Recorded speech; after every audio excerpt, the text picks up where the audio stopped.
আসসালামু আলাইকুম। আজ একটা ভিডিও নিয়ে আসলাম, যেটা হচ্ছে কলিক বেবির পেটে কিন্তু প্রচুর পরিমাণে গ্যাস থাকে। শুধুমাত্র কলিক বেবি না, প্রথম 3 মাস পর্যন্ত নবজাতকের পেটে প্রচুর পরিমাণে গ্যাসের সৃষ্টি হয়। আর এই গ্যাসটা দূর করার জন্য একটা ব্যায়াম আছে, যেটা আমি ডক্টরের থেকে শিখেছিলাম। তো ব্যায়ামটা আমি আপনাদেরকে দেখাচ্ছি। আমি আমার আরিশকে ঠিক এইভাবে ব্যায়ামটা করাই, যার কারণে ও একটু গ্যাস থেকে রিলিফ পায়। যেটা হচ্ছে, হাতে একটু তেল দিবেন, অবশ্যই অলিভ অয়েল কিংবা নারকেল তেল ইউজ করার চেষ্টা করবেন, সরিষার তেল একদমই দিবেন না। এইভাবে তেলটা হাতে নিয়ে ঘড়ির কাঁটার দিকে আপনাকে মালিশটা আলতোভাবে করতে হবে। এইভাবে ঠিক আলতোভাবে করবেন, করার পরে 8 থেকে 10 বার করবেন। করার পরে এইভাবে সাইকেলিংয়ের মতো করবেন। প্রথম অবস্থায় বাচ্চাকে 8 থেকে 10 বারের বেশি করানোর দরকার নাই, যেহেতু এটা একটা নতুন ব্যায়াম। তো সেক্ষেত্রে পায়ে ব্যথা হতে পারে বাবুর। আর এই ব্যায়ামের ক্ষেত্রে বাচ্চা কিন্তু পাটা কখনো ইজি করতে চায় না।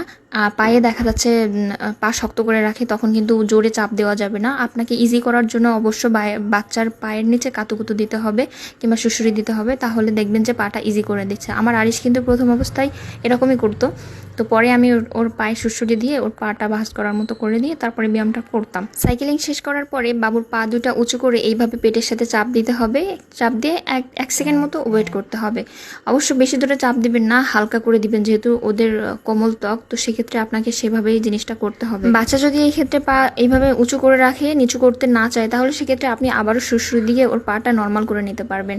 আর এই ব্যায়ামটা করার ফলে পেটের ভিতরে যে বুদবুদ হয়, যে গ্যাসটা থাকে, ওই বুদবুদগুলো ভেঙে যায় এবং গ্যাসটা বড় আকারে পরিণত হয়, যেটা হচ্ছে বায়ুপথ দিয়ে বের হয়ে আসে। আপনারা কিন্তু জানেন আমার আরিশের কিন্তু কলিক পেইন ছিল। ও কিন্তু কলিকের জন্য অনেক কষ্ট পেত। তারপর আমি হোমিওপ্যাথিক ডক্টর দেখিয়ে ওকে ওষুধ খাইয়েছিলাম। পাশাপাশি গ্যাস রিলিফ করার জন্য আমি এই ব্যায়ামগুলো করাই ওকে।